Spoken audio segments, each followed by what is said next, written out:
To this now, Africa 360 Advisory founder and CEO Chris Maruleng says not much has changed since Emmerson Mnangagwa took over as president in Zimbabwe. The United States imposed sanctions against him yesterday, including his wife and other senior government officials for corruption and human rights abuses.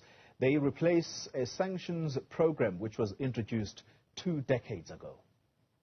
What we witness on the ground in Zimbabwe is a faltering opposition, an opposition that has ultimately all but collapsed in that country. And this is mainly due to the operating environment and some strategic mistakes that have been made by opposition leaders in that country. Secondary to that has been the lack of effective governance that has been really the trade in stock of the governing party in that country, which has been Zanu Pf. There has only been one party in charge in that country.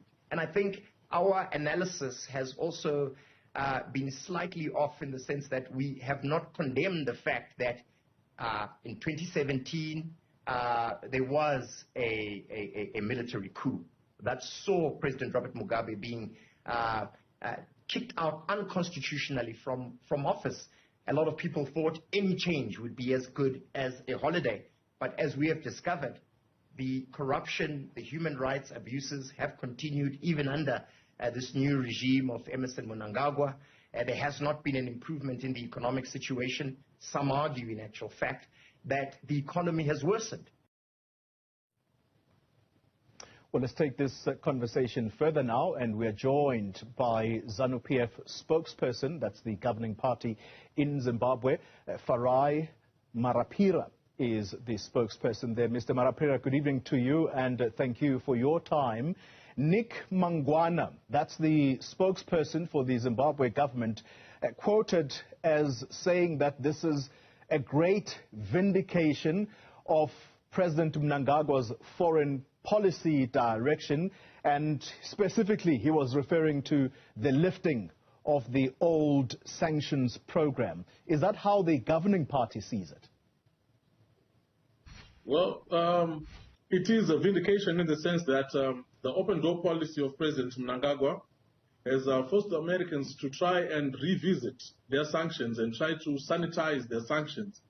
But sanctions are vindictive and sanctions are aggressive. So as long as we remain with any sanctions against anyone in Zimbabwe, especially our leader and senior members of government, then we still haven't made much progress. But this attempt by the Americans to try and sanitize their sanctions regime is a sign of the successes in our foreign policy, where we've said we're a friend to all and an enemy to none. But the statement from America is very clear that issues of corruption, human rights abuses, including stifling opposition parties in Zimbabwe, remains a problem. And perhaps this is part of the reason why the president, including a number of senior government officials, remain under sanctions. Has anything improved in that regard? To be honest, these are just allegations without substance, and the Americans know that this is just rhetoric. America will never put sanctions on the basis that it is stating there, because it has so many countries it is trading well with who are doing terrible things in this world. But the mere fact of things is that this is just a matter of American foreign policy. We can never run away from the fact that these sanctions are brought about because of our land reform, because of the need by Zimbabwe to be self-reliant and self-guiding and autonomous. The neo-colonial agenda of the West cannot accept an African country which is self-determining. So all this hullabaloo about human rights abuses, corruption and all these things, we and the Americans know, and every analytical Zimbabwean or person in the world knows that this is not the case. It is a simple case of challenging the Americans to show a record of human rights abuses within the last 12 months. A case of the United States government showing us the corruption that they allege which has occurred within the last 12 months, which is the basis for these sanctions. I'm sure they will come up dry and they will not come up with anything tangible to speak of. because we have a vibrant democracy in process and we've got a vibrant democracy at play. When you say that these are just allegations, the jailing of opposition party leaders, that is something that the world has seen. The jailing of journalists, that is something that the world has seen. I'm merely scratching the surface here, sir. So when you say these are mere allegations, I put it to you, you are the one who is sanitizing the situation in Zimbabwe, are you not? Not at all, because here in Zimbabwe we do not arrest politicians, we do not arrest journalists, we arrest people who have committed crimes, regardless of their political office or station. You cannot claim that a person who incited violence was jailed unfairly when last weekend, within the last week at the burial of an opposition member, he was embroiled in a case of violence at the gravesite. So this is the nature of things.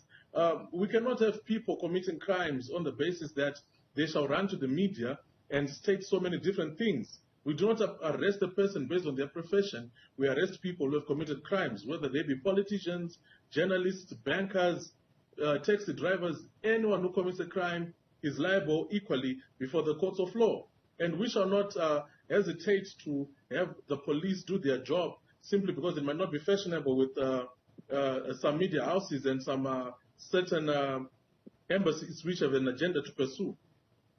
And journalists, the jailing of journalists, what justification could there be? We do not arrest journalists. We arrest people that have committed crimes. If a journalist commits a crime against the laws of Zimbabwe, then they are arrested, just like anybody else. There is no one who's given any special treatment before the law, and there's no one who's given any extrajudicial treatment. Our courts are very open and they're very free.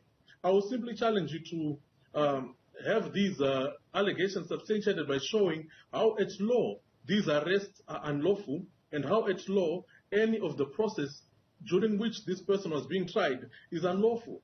The laws of our country are very clear. So let me ask you a specific... it can clearly be proven.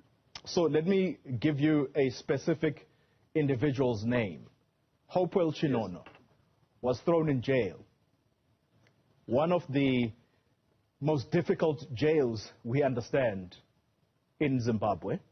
And he sat there for months on end. What crime did he commit, to your understanding? To my understanding, Hopewell Chinono will have committed a crime. He was in remand. And serving time in remand is not the same as serving time in prison.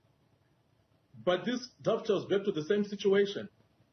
It is not my burden to prove that Hopewell was arrested fairly. It is his burden to prove that he was arrested unfairly.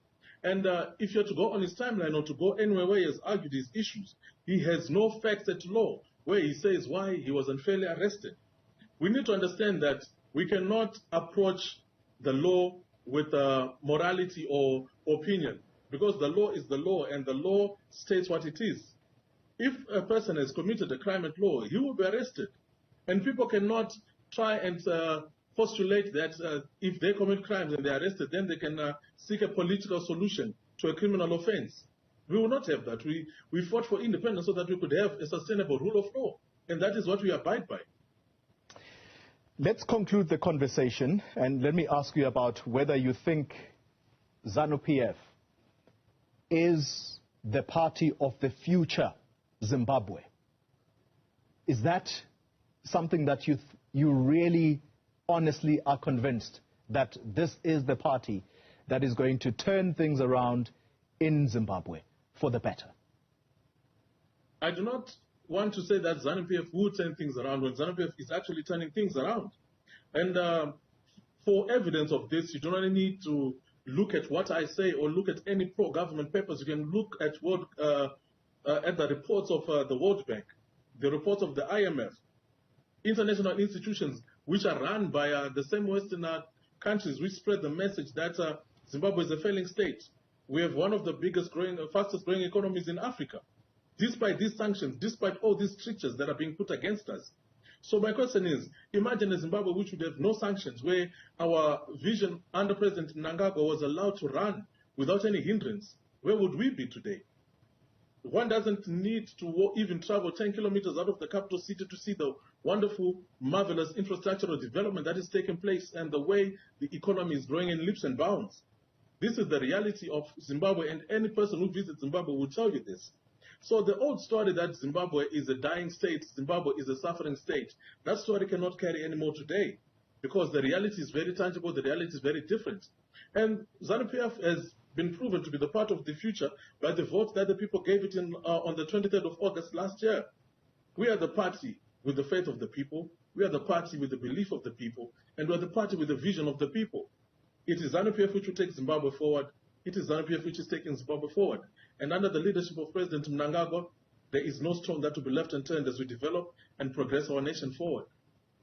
And yet it is said that almost 3 million Zimbabweans are food insecure. If really things are turning around in Zimbabwe, why would that be the situation? We are facing an impending drought. And I will ask you a simple question. Can any of those people saying that show you any picture of people that are suffering or in the last stages of hunger? We are a very astute government. We've been farming and reaping more than our annual needs for the past 2 years. So we have our stocks. Whatever we need to replenish, we will buy. We have no challenges at all. We've got a very sound social security system which will be taking care of our people. That is what the Zanu Pf government is about. It is a people-based party, and it is a people-based government, and we say to the aspirations of the people. Any normal Zimbabwean knows that, yes, we're facing this impending drought and this impending challenge with food, but our social service system is already in place, and we are ready to roll it out and start attending to areas that are under challenge. As a matter of fact, in some of the areas which are always drought-prone, whether we have a good rain season or not, we've already started rolling out food. So there's a difference between propaganda and then there's a difference between propaganda and reality. What we have to tell you is the reality, and what others have to say is the propaganda. It's simple. It's a matter of proving. It's a matter of putting facts in front of what you say. That is the difference between us and our detractors. They have no evidence, just rhetoric, words with no substance, and they always end up hollow. Farai Marapira, let's leave the conversation there. Although, yeah, I have lots to say, but time is against us. So do I. Thank you very much for your time.